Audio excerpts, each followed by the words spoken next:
ဒီနေ့ကတော့တနင်္လာနေ့ပေါ့နော်တနင်္လာနေ့ဆိုတော့ကော်မရှင်ခါထုတ်လို့ရပြီနော်ကဲအမားရဲ့အကောက်ထဲမှာသွားမယ်ဒီနေ့ကျတော့ဘက်ကမရှိတဲ့မောင်လေးအောင်လေးရဲ့ပတ်စံကိုအမားကထုတ်ကူပေးမယ်ပေါ့နော်သူကကော်မရှင်ခါ4000ကျန်သေးတယ်နော်ကဲအကောက်ဒီမှာလက်ပြထားတဲ့နေရာကိုတစ်ချက်သွားမယ်နော်အပန်နဲ့တစ်ခါချိန်ပြီးသားဆိုတော့သူကအပန်မရှိလို့အမားကဒီလိုမျိုးထုတ်ကူပေးတယ်နော်ကဲထုတ်လို့ရတဲ့ကော်မရှင်ခါကျတော့2500ဒါကအမားပတ်စံလည်းပါတယ်ပေါ့နော်သူရဲ့ပတ်စံက4000ကျန်သေးတယ်ဒီထဲမှာနော်ဒီမှာတစ်ချက်ကိုထုံးမဲ့ပမာဏကိုရိုက်တယ်မယ်နော်သူရဲ့ကော်မရှင်ကကြတော့4000ကျန်တယ်ဆိုတော့ခု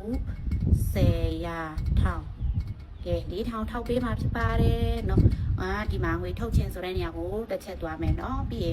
ငွေထုတ်ခြင်းဆိုတဲ့နေရာကိုနောက်တစ်ခါသွားမယ်ကိုယ့်ရဲ့ဖုန်းထဲမှာအစာအိတ်ကြလာမယ်နော်အဲ့တစ်ခါလေးထည့်လိုက်တာနဲ့နော်ဆက်သွားပြီဆိုတဲ့တစ်ချက်ကိုနေရာတစ်ချက်နိုင်မယ်ဒါကအမရဲ့ကောက်ထဲမှာသူကဘန်ကောက်ထဲမှာရောက်သွားမယ်အမကတော့သူ့ရဲ့အတိပံပေါ့နော်အဲ့လိုမျိုးကိုလွှဲပြီးမှဖြစ်ပါတယ်ရှင်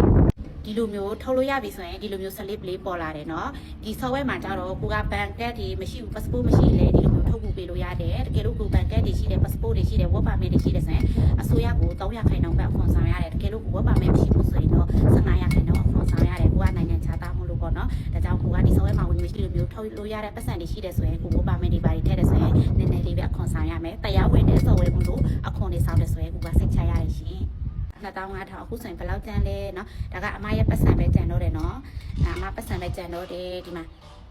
เนาะ2000ကျော်ကျန်သေးတယ်ရှင်ကဲเนาะဘန်ကောက်ထက်မှာရောက်သွားပါပြီရှင်ဘတ်ငွေ4000ဒါကြောင့်မို့เนาะဒီလိုမျိုးထုတ်ချင်တယ်ဘယ်လိုလုပ်ရတာလဲဆိုရင်အခမဲ့တင်ပြပေးတဲ့အဖွဲ့ရှိတယ်ရှင်တွားလေးလာကြည့်လို့ရပါတယ်